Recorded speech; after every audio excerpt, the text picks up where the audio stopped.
Olá, boa noite. Seja muito bem-vindo ao ND, que hoje vai falar sobre maternidade no cárcere. Entenda como vivem as presas e seus filhos no Brasil.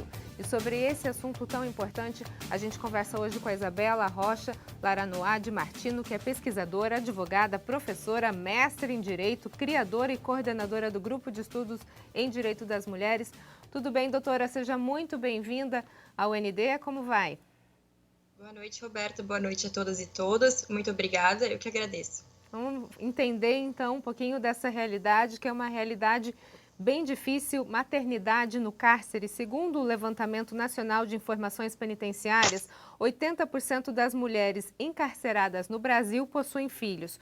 O que isso significa, doutora Isabela, para as presas e para seus filhos?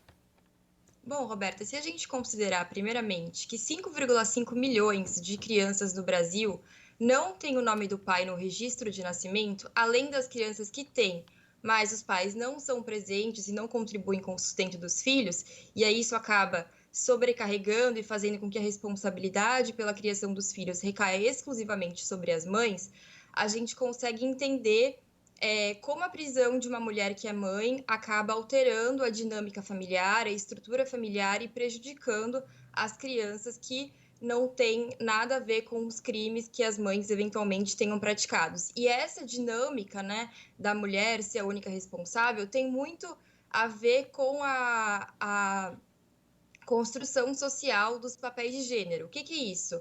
O gênero construído socialmente impõe o que é a feminilidade, o que é o dever ser feminino. Então, ele determina quais são os papéis e comportamentos sociais esperados para as mulheres. Então, por exemplo, o gênero define que as mulheres devem cuidar dos filhos, devem cuidar da casa, não devem ser transgressoras, não devem ser agressivas, devem ser obedientes, submissas e por aí vai. E aí toda essa construção que vem há muito tempo acaba refletindo, inclusive, no encarceramento feminino, nessa dinâmica familiar. Aí a gente fala do encarceramento feminino e desse encarceramento dos bebês também, né? Porque tem muita criança hoje, então, que por conta disso a gente pode dizer que vive no cárcere? Exatamente. Muita gente não sabe disso, mas a lei de execução penal garante que os bebês possam ficar com as suas mães que estão presas dentro da prisão pelo período mínimo de 6 meses para que eles possam ser amamentados. Então, se eu tenho uma mulher grávida na prisão e o bebê nasce, ele pode ficar com a mãe dentro da prisão durante os 6 primeiros meses de vida, no mínimo. E aí, vejam, a gente tem crianças vivendo dentro dos cárceres como se eles tivessem praticado algum crime. E aí, doutora, existe algum tipo de tratamento diferenciado para essa mãe e para essa criança que ficam nessa situação? Ou ela é tratada como as demais presas? Então, a gente tem umas regras da Organização Nacional da ONU, né, que fala que são as regras de Bangkok, que elas tratam exclusivamente para as mulheres privadas de liberdade, incluem inclusive regras sobre os filhos das mulheres presas. E aí eles falam, dentre várias outras determinações, que nas prisões tem que ter celas adequadas e separadas para os bebês e para as mulheres gestantes, para as mães que acabaram de dar luz também. Só que na prática a gente sabe que não tem muita diferença, né, do tratamento entre as mulheres que estão com os bebês e as mulheres encarceradas em geral, porque as prisões são ambientes absolutamente insalubres, inadequados para qualquer pessoa, independente se é criança ou não, não tem equipamento de saúde, não tem assistência à saúde, a alimentação é péssima, e sem contar a tensão por si só que um cárcere gera, né? Então, tem o Levantamento Nacional de Informações Penitenciárias, que fala que tem 269 gestantes no Brasil, estão em unidades prisionais que disseram que tem espaços adequados para elas. Mas esse levantamento não informou quais foram os critérios, de forma objetiva, que foram utilizados para verificar se uma cela é adequada ou não para gestante. E isso acaba influenciando muito no resultado da pesquisa. Tanto é verdade que várias pesquisadoras fizeram pesquisa de campo em unidades prisionais que afirmaram ter essas celas adequadas, mas aí, no momento da pesquisa, elas verificaram que muitas vezes as próprias celas especiais para gestantes eram piores e mais insalubres do que as celas da população prisional em geral.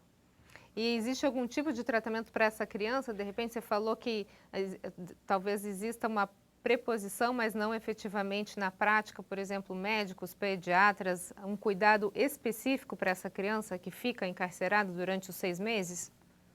Vejam, o ordenamento jurídico fala que as crianças que estão nas prisões têm que ter o mesmo acesso à saúde, as mesmas condições das crianças que estão fora do cárcere, mas é claro que isso não acontece. O número de médicos que a gente tem dentro do sistema prisional é muito baixo, então as crianças acabam sofrendo graves violações de direitos, principalmente no direito à saúde.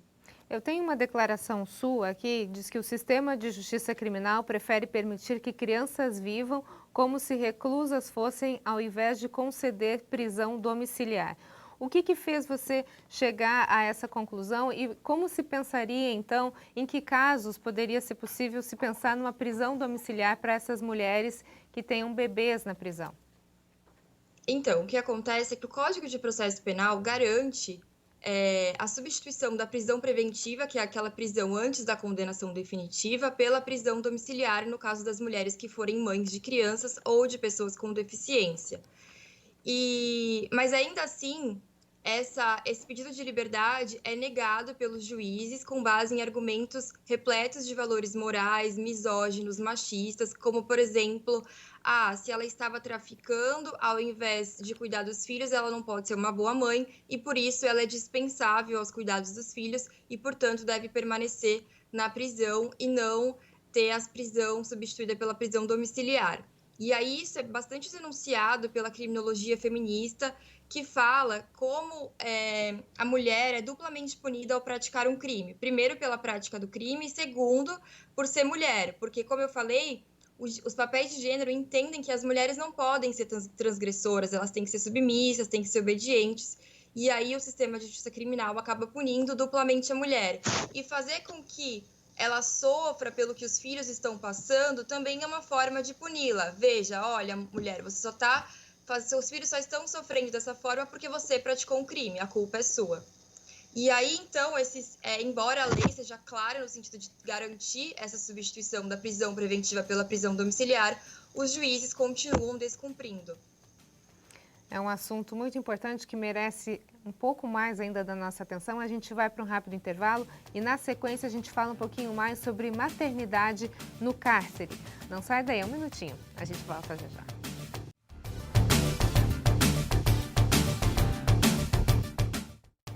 O ND está de volta. Nosso assunto de hoje, maternidade no cárcere. Entenda como vivem as presas e seus filhos no Brasil. E sobre esse assunto, a gente está conversando com a Isabela Rocha Baranoá de Martino, que é pesquisadora, advogada, professora e mestre em Direito. Isabela, a gente estava falando sobre a questão anteriormente, sobre a questão do direito à prisão domiciliar. E para a gente entender um pouquinho melhor como é que seria essa função, quem teria direito à prisão domiciliar? Então, em relação a essa prisão que acontece antes da condenação, então na prisão preventiva, para substituir a prisão preventiva, a lei garante para as mulheres que são gestantes ou mães de crianças até 12 anos de idade incompletos, ou de pessoas com deficiência, desde que elas não tenham cometido crime com violência ou grave ameaça à pessoa e que não tenha praticado crime contra o seu dependente. Então, por exemplo, não tenha praticado crime contra o seu filho.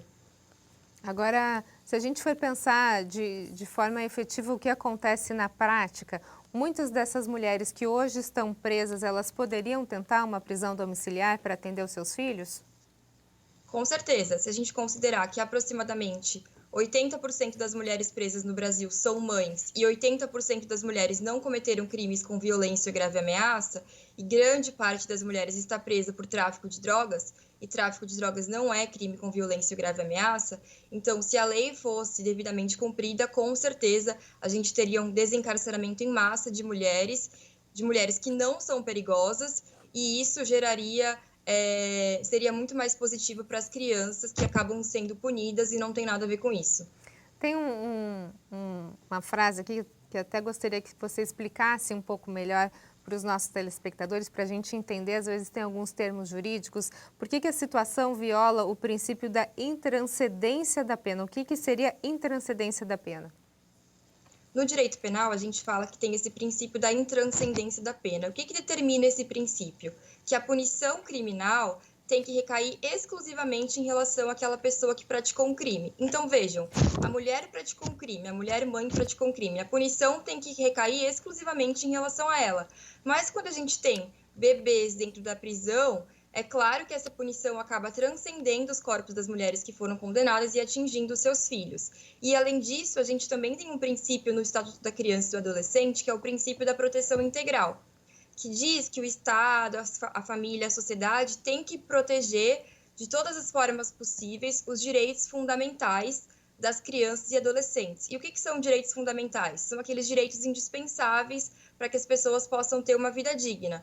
Aí eu pergunto, será que o ECA é aplicável, o Estatuto da Criança e Adolescente é aplicável às crianças que estão presas com as suas mães? Será que a gente está protegendo essas crianças? É exatamente isso. Por que essas crianças são diferentes das demais, né? Eu acho que essa é uma discussão muito importante, é algo que a gente precisa pensar. Você tocou num ponto anteriormente, doutora, sobre a questão da amamentação, né? A gente sabe que é aconselhável, né, pelo Ministério da Saúde, que a criança seja amamentada até os 6 meses de idade, exclusivamente no peito. Como é que fica essa situação em relação às mulheres presas e seus filhos? A lei de execução penal garante que as mães possam ficar com seus filhos na prisão durante os 6 primeiros meses de vida, no mínimo, para que eles possam ser amamentados. Mas em muitos estados, como acontece aqui no estado de São Paulo, esse prazo mínimo é utilizado como prazo máximo. Então, deu 6 meses, a criança é retirada do cárcere.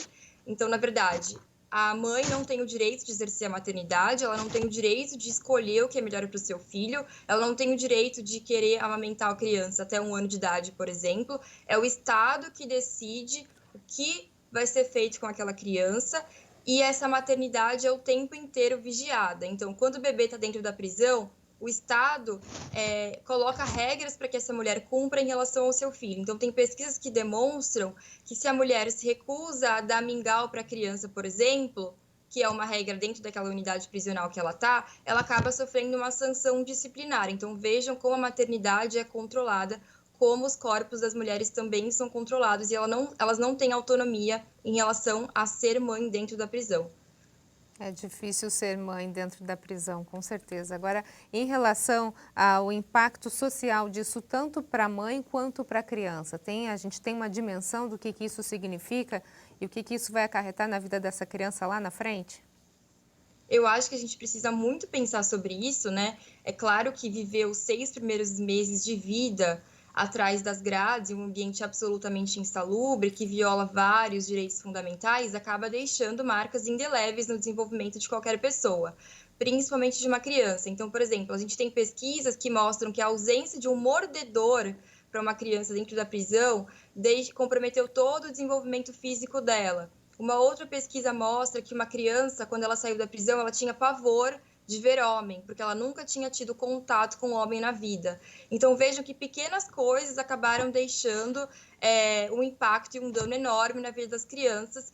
E imagina só o que viver nesse ambiente por si só acarreta. E acho que a gente tem que pensar qual o impacto que isso gera para a sociedade, para a vida de crianças, porque essas crianças vão crescer longe das suas mães. E a quem serve manter essas mulheres presas, já que a gente conversou aqui que quase 80% das mulheres no Brasil não cometeram crimes com violência ou grave ameaça. Então, será que deixar essas mulheres presas é menos grave do que libertar essas mulheres e fazer com que elas possam ficar próximas das suas famílias, das suas crianças? E qual que é o futuro que essas crianças vão ter longe da sua mãe, já que grande parte das vezes elas são as únicas responsáveis pelo cuidado e sustento dos filhos. A gente está discutindo essa questão, doutora, será que não existe nada que os grupos de proteção de direitos humanos não possam intervir de alguma forma para tentar minimizar essa situação? Então, os grupos de direitos humanos estão sempre atuando nesse sentido, né? Principalmente a Defensoria Pública, que é um órgão do Estado, mas que atua bastante nessa frente, a Pastoral Carcerária, vários movimentos sociais. Tem o coletivo CADU, que é um coletivo de advogados pelos direitos humanos, que teve também uma participação importante nesse sentido, nessa construção dessa nova narrativa em relação a garantir a substituição da prisão preventiva pela prisão domiciliar das mulheres que são mães, mas o que a gente precisa realmente é uma mudança na mentalidade dos próprios legisladores e dos principais atores do sistema de justiça criminal, principalmente dos juízes e dos promotores. E acho que isso vem muito, precisa ser construído a partir da formação dos operadores do direito, então nas próprias faculdades de direito que a gente tem no país, e essa discussão acaba não acontecendo porque a gente tem mais uma construção reacionária do que determina a lei e não abre esses espaços para a gente pensar em relação ao que acontece no sistema prisional brasileiro. Ok, a gente vai para um rápido intervalo. A gente daqui a pouquinho fala um pouquinho mais sobre a maternidade no cárcere, então. Não sai daí, a gente volta em um minutinho. Até mais.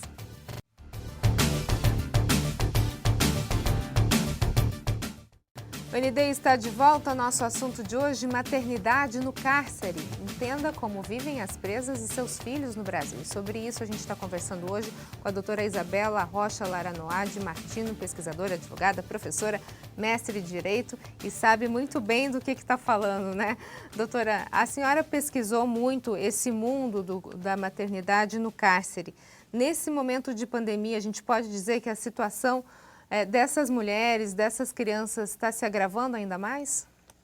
Com certeza, porque quais são as recomendações da OMS nesse momento? Lave as mãos, não se aglomere, fique em casa, lave a mão com sabão, e se não tiver sabão, passa álcool gel na mão e use máscara, né? E aí a gente está passando para a realidade da prisão, que é um local superlotado, então um espaço onde se destina a 5 pessoas, tem 15 mulheres na mesma cela, um local onde grande parte das vezes tem racionamento de água, então as presas muitas vezes têm acesso à água para atender suas necessidades básicas durante 2 momentos no dia inteiro, não tem acesso à máscara, não tem acesso ao álcool gel, os itens básicos de higiene também são absolutamente escassos. Então, como fica essa situação em tempos de pandemia? Na verdade, isso foi uma tragédia anunciada, os movimentos sociais, as organizações que defendem os direitos humanos falaram isso, mas o Estado não se preocupou muito com isso, falou que estava tudo sob controle, e a gente teve muitas mortes no sistema prisional por conta do coronavírus, e muitos casos detectados, além dos casos que foram subnotificados, porque claro que a gente não tem teste em massa, principalmente quando a gente está falando de uma população marginalizada, como é o caso das pessoas presas no Brasil. E aí, vejam, ainda assim as gestantes, por exemplo, são grupos de risco, a lei já determina a substituição da prisão preventiva pela prisão domiciliar, a gente teve a recomendação 62 de 2020 do Conselho Nacional de Justiça, que também, dentre outras determinações, recomendou a saída antecipada das presas que estivessem em regime fechado e semiaberto para ficar em casa por conta da pandemia, das mulheres que fossem mães, gestantes, lactantes, enfim, ou do grupos de risco, e ainda assim os juízes continuam negando a liberdade dessas mulheres com base em argumentos repletos de valores morais e machistas, naquele sentido de que se a mulher praticou um crime, ela não pode ser uma boa mãe e, portanto, merece ficar presa e é dispensável aos cuidados dos filhos. Nesse cenário todo, quando a gente fala de pandemia, quando a gente fala dessa realidade dessas mães presas com seus filhos já muito antes, né, da Covid-19, hoje, você que tem esse contato mais de perto, doutora Isabela, quais são as principais dificuldades, as principais dores dessas mulheres? Olha, eu acredito que a saudade dos filhos em primeiro lugar, o abandono em relação a quando elas estão presas, e principalmente daquelas mães que ficam com os filhos durante os 6 primeiros meses de vida, elas passam a ficar o dia inteiro com o bebê dentro da prisão e não exercem nenhuma outra função. E aí, a partir do momento que aquele bebê é retirado delas, elas acabam perdendo totalmente a maternidade. Então, elas passam de uma maternidade que era exercida 24 horas por dia a uma maternidade que vai a 0. Então, esse momento de separação é muito complicado dentro da dinâmica prisional e principalmente porque muitas vezes essas mulheres mães não são ouvidas em relação a quem elas gostariam que os bebês ficassem quando eles saírem do cárcere. Então, muitas vezes acontece que os bebês vão para instituições de acolhimento e, de forma absolutamente legal, acabam sendo levados para adoção e essas mulheres presas nunca mais têm notícias dos seus filhos. Além disso, elas reclamam bastante da insalubridade dos espaços prisionais, da ausência de remédio, da ausência de atendimento médico, do tratamento perpetrado pelo Estado e por aí vai. Ou seja, né, a gente tem inúmeras reclamações, é uma realidade muito difícil mesmo e uma decisão complicada, né? Doutora Isabela, muito obrigada pelas suas informações. Eu acho que esse é um assunto muito pertinente para a gente discutir na sociedade. A maternidade no cárcere, muita gente desconhece o que acontece lá, né?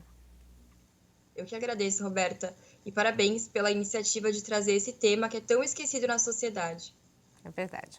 Muito obrigada. Bom, o ND fica por aqui. Uma ótima noite para você. Fique agora com o Jornal da Band e a gente se vê.